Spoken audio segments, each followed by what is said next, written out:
Welcome to Unit 1, Section 5, Developments in Africa. As you can see from the chat bubble, this is a quote from a very famous scholar that lived around the 14th century. His name is Ibn Battuta. Ibn simply means son of, so we're going to call him Battuta. Battuta's commentary on African society sheds light on the cultural forces at work in sub-Saharan Africa during the 14th century. A scholar from Morocco on the northwest coast of Africa, he was well versed in Islamic law, also known as Sharia. Islamic governments in Mogadishu and Delhi sought his advice and welcomed him to their lands. Battuta's travelogue demonstrated how Islam's phenomenal growth increased connections among cultures of Asia, Africa, and Southern Europe. As Battuta's account makes clear, African societies that had adopted Islam kept many of their traditions. Some parts of Africa resisted Islam. To better defend themselves against attacks by Muslim forces, they built churches with labyrinths, reservoirs, and tunnels. Other parts of the continent, especially in the south, had little contact with Islam until later in history. The development of sub-Saharan Africa was heavily shaped by the migrations of Bantu-speaking people who moved outward from West Central Africa. By the year 1000, most of the region had adopted agriculture. With the sedentary nature of agriculture, people needed more complex political relationships to govern themselves. In contrast to most Asian or European societies, those in sub-Saharan Africa did not centralize power under one leader or central government. Instead, communities formed kin-based networks where families governed themselves. Here is a map of the great empires that arose in Africa from 1200 to 1450. And as you can see, it covers an extensive area. It's also interesting to note that these kingdoms arose along trade routes.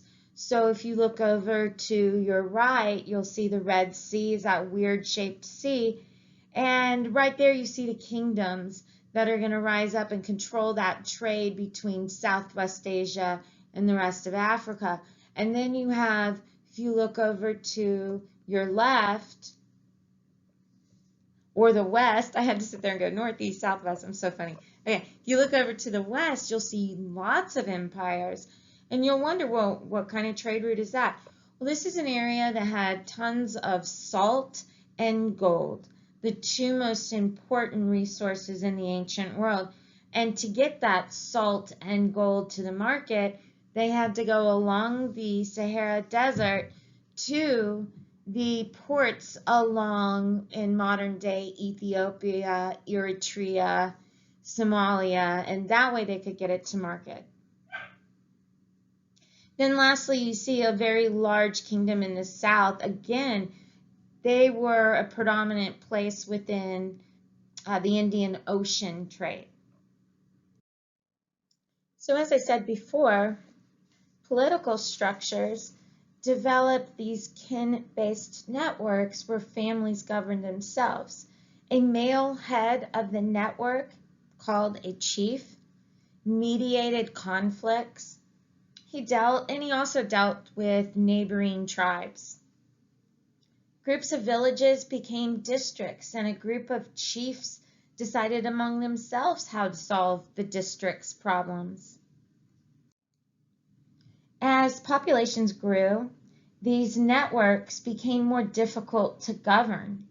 Competition among neighbors increased, which in turn increased fighting among villages and districts. Survival for small kin-based communities became more challenging. Though many such communities continued to exist in sub-Saharan Africa until the 19th century, larger kingdoms grew in prominence particularly after 1000 CE. One of those kingdoms is the first one we're going to look at today, which is called the Hausa Kingdom. Before I explain about the Hausa people and their kingdoms, I want to tell you where I got this art from. So I searched for a while to try to find artifacts from this kingdom for this particular time period, and I finally found it in actually the University of Iowa, their Stanley Museum. So I think it's interesting to note that most of the major artifacts from these kingdoms we're about to see are not in Africa. They're in university museums, they're at the British Museum, they're at the Smithsonian.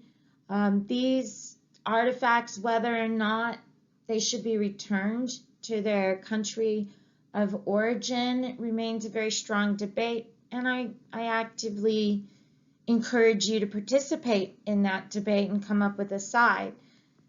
So before we talk about them, I wanted to mention that now our Hausa kingdoms arrived in the area or began to develop sometime before 1000 CE. Contact with people from outside the region was very important to this culture. Many Hausa benefited from the thriving trans-Saharan trade network. And because the states lacked a central authority, they were frequently subject to domination from the outside. In the 14th century, missionaries introduced Islam to the region.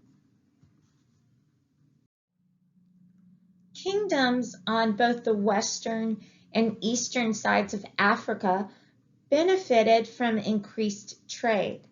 The exchange of goods brought them wealth, political power, and cultural diversity.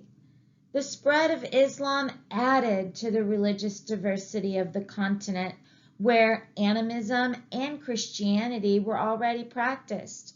4 of these kingdoms were Ghana, Mali, Zimbabwe, and Ethiopia.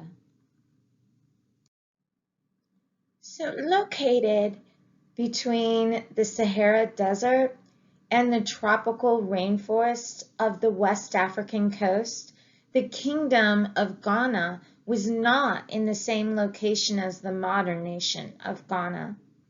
Instead, it was located in this area filled with rich resources and right there at the end of the trans-Saharan trade network. Historians believe that the kingdom had been founded during the 5th century, at least 2 centuries before the time of Muhammad, but Ghana reached its peak of influence from the 8th to the 11th centuries. Ghana's rulers sold gold and ivory to Muslim traders in exchange for salt, copper, cloth, and tools. From Ghana's capital city, Kuambi-Sala, the king ruled a centralized government aided by nobles and an army equipped with iron weapons. By the 12th century, wars with neighboring societies had permanently weakened the Ghanan Empire.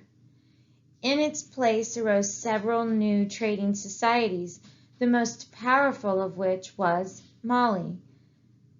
Most scholars believe that Mali's founding ruler, Sundiata, was a Muslim and used his connections with others of his faith to establish trade relations with North African and Arab merchants.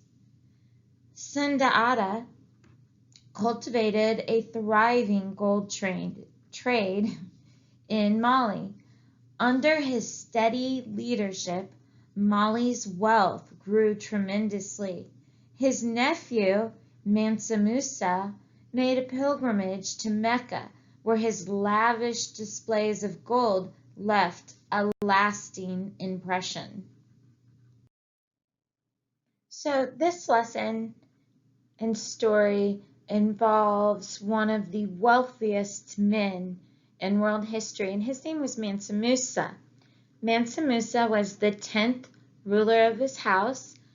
He was king of the Mali Empire, which controlled pretty much all of the world's gold supply at that time. So he was an incredibly wealthy man. He was also a devout Muslim.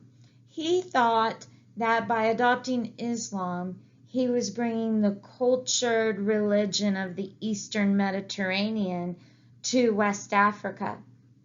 He was an incredibly wealthy man, and like I said again, he's a Muslim, and as a result, one of the 5 pillars of faith is called a pilgrimage, and you take a pilgrimage to Mecca. So Mansa Musa decided he was going to go on a pilgrimage and travel, and he traveled big. I mean, he had hundreds of camels and cows and people, and he paid for it all, and he took tons and tons of gold with him, and everywhere he went he gave alms, because that is yet another one of the 5 pillars of the Islamic faith, is to give to the needy. And so he handed out gold, so much gold that he actually ended up devaluing the currency in some areas, like in Cairo, Egypt, for about 10 years. Afterwards, there was a major inflation just because of the amount of gold he gave away. Also, along his route from West Africa all the way to Saudi Arabia, every Friday he stopped and built a mosque. A mosque is an Islamic holy temple.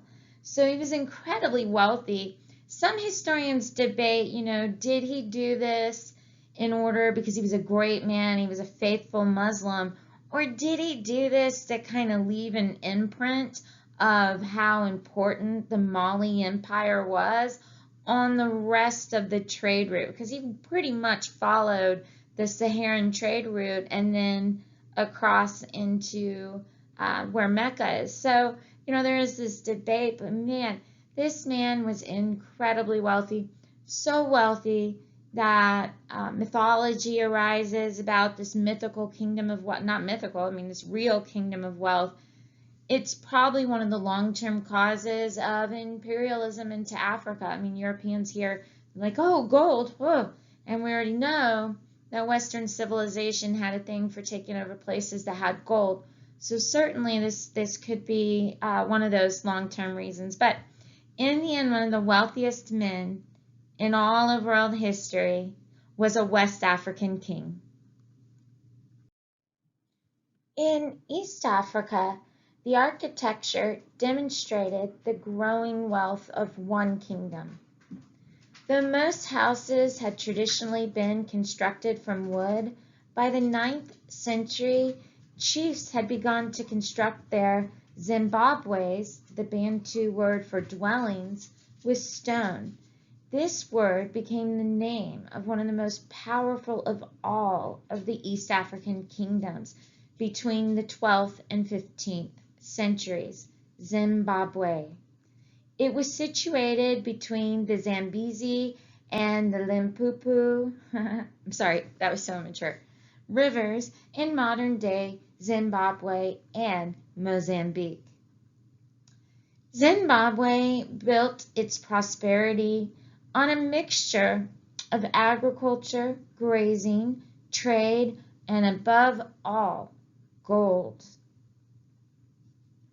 Like Ghana and Mali on the other side of the continent, Zimbabwe had rich gold fields, and taxes on the transport of gold made the kingdom wealthy. While Ghana and Mali relied on land-based trade across the Sahara, Zimbabwe traded with the coastal cities such as Mombasa, Kilwa, and Mogadishu. Through these ports, Zimbabwe was tied to the Indian Ocean trade, which connected East Africa, the Middle East, South Asia, and East Asia. In East Africa, traders blended Bantu and Arabic to develop a new language called Swahili. Today, Swahili is spoken by various groups in the African Great Lakes region as well as other parts of Southeast Africa. The rise and decline of Zimbabwe was reflected in the defensive walls used to protect cities.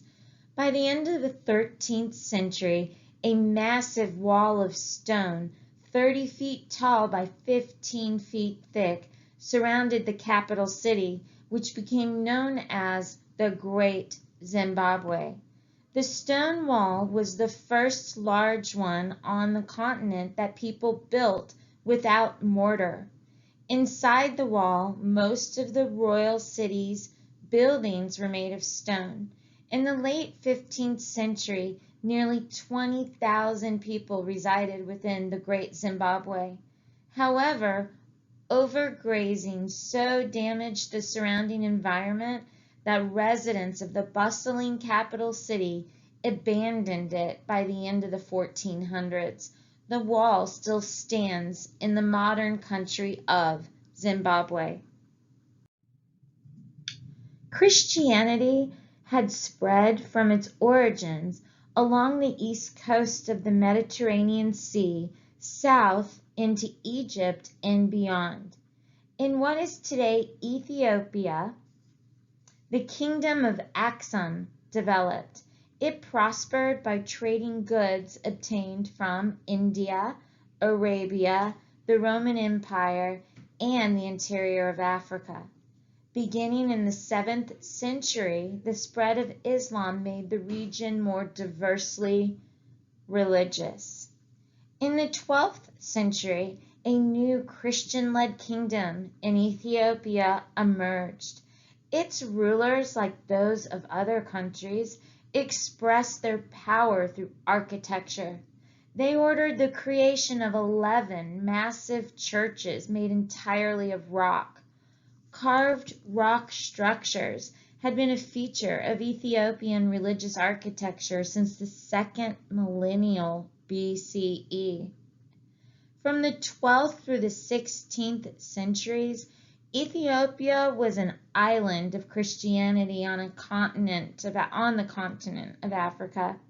Separated from both the Roman Catholic Church of Western Europe and the Orthodox Church of Eastern Europe, Ethiopian Christianity developed independently.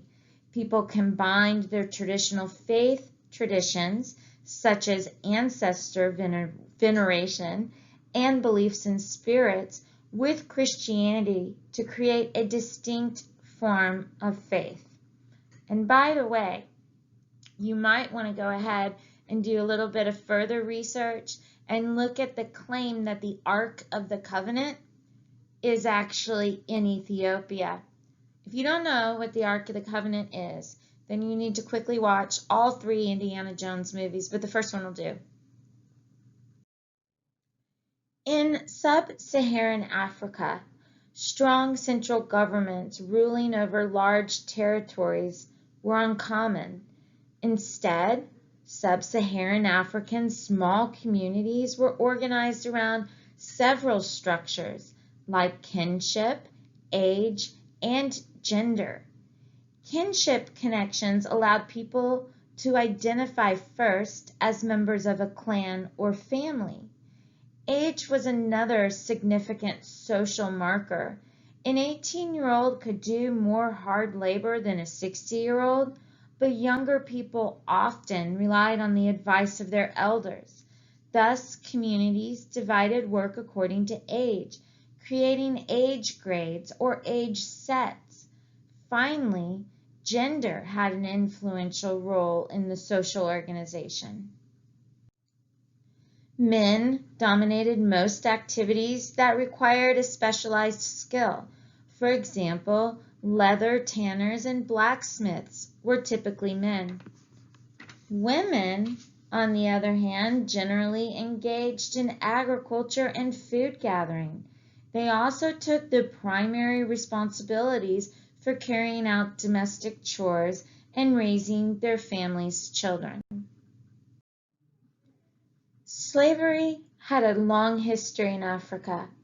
Prisoners of war, people in debt, and criminals were often enslaved. Most men and some women did agricultural work.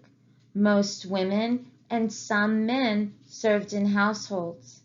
In many kin-based societies, people could not own land privately, but they could own other people. Owning a large number of enslaved people increased one's social status. Slavery existed in many forms. A strong demand in the Middle East for enslaved workers resulted in an Indian Ocean slave trade between East Africa and the Middle East. This trade started several centuries before the Atlantic Ocean slave trade between West Africa and the Americas. In some places, it lasted well into the 20th century. The enslaved East Africans provided valuable labor on sugar plantations in Mesopotamia. However, between 869 and 883, they and many Arab workers mounted a series of revolts known as the Zan Rebellion. About 15,000 enslaved people successfully captured the city of Basra and held it for 10 years before being defeated. The large size and the long length of time before it was defeated made this rebellion one of the most successful slave revolts in history. On the following slide, we're going to look at the different forms of slavery. So there were three forms of slavery practiced from 1200 to 1450. The first one is called chattel slavery. It's the one we're most familiar with. Slaves were the legal property of their owner. This was very common in the Americas, as we know. Enslavement was permanent. Children of slaves were automatically slaves, and slaves had no rights at all. Another form of slavery was called domestic slavery. Slaves would serve as cooks, cleaners, and other household workers, sometimes as teachers or tutorers. This was common in classical Greece and Rome and in the Middle East. Enslavement was often permanent. Children of slaves were often automatically slaves, but they did have some rights. Some laws or customs might is the operative word, prevent the master from selling the slave. And lastly, there is debt bondage. People became slaves, sometimes through mutual agreement, to repay a debt. This was common in East Africa before the 15th century and in European colonies in the Americas. Enslavement, in theory, was not permanent, although many slaves never regained their freedom. Also, children often inherited the debts of their parents, so they could also automatically be enslaved. There were some laws and customs that might limit how severely a master could punish his slave. Cultural life in sub-Saharan Africa was rich and varied.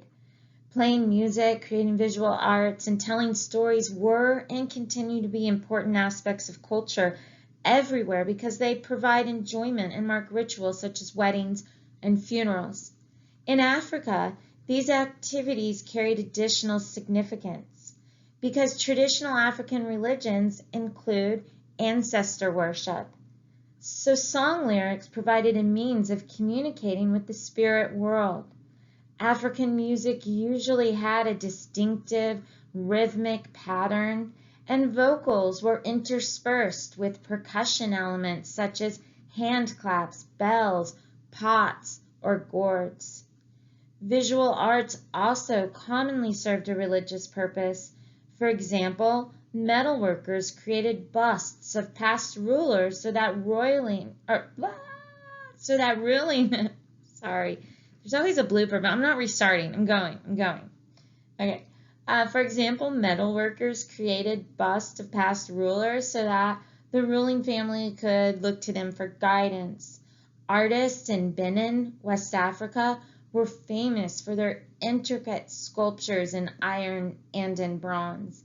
In the late 19th century, the sophistication of these pieces of art would cause some Europeans to increase their respect for West African cultures. It also led to them taking a lot of this stuff and looting everything, but that's a whole other lecture. Now let's talk about one of the most interesting aspects of African culture, and that is the role of a griot.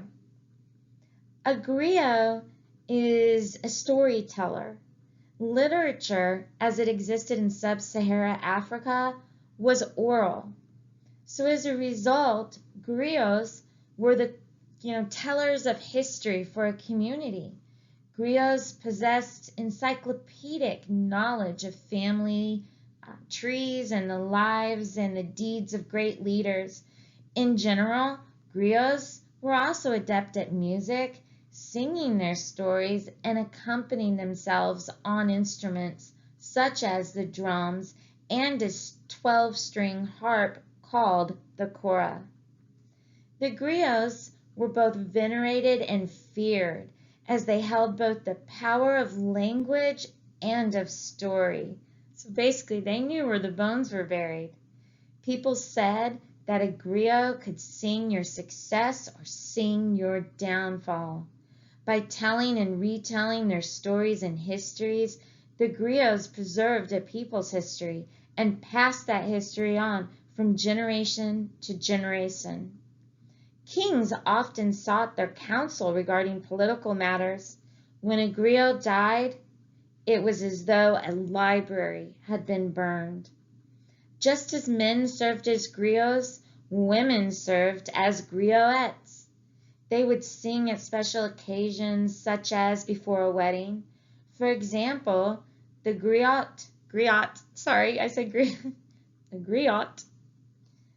would counsel the bride to not talk back. Oh, I would have made a bad bride.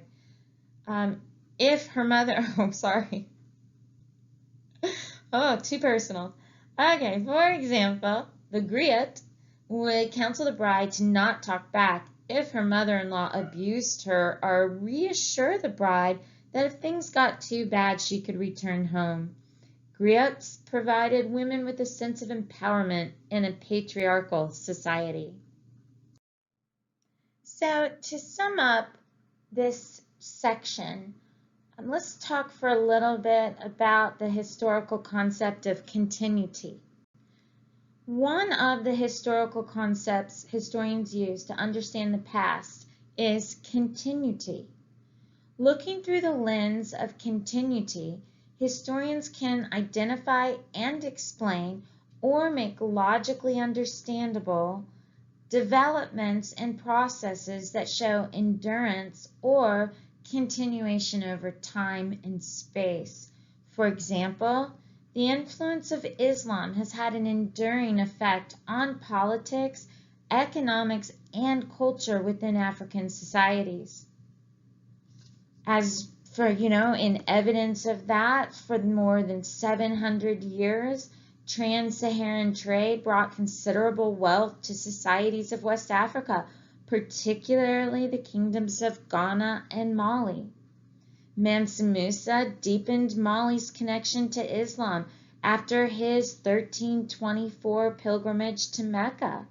Though many West Africans held on to their traditional beliefs, today 95% of the people in Mali are Muslim. Between the 12th and 15th centuries, Zimbabwe was the most powerful of all East African kingdoms. Sub-Saharan societies that had converted to Islam did not adopt all of its norms concerning gender. And slavery was a long-standing tradition in Africa before Europeans arrived. But it certainly changed into a very negative one after European arrival. Good job, children.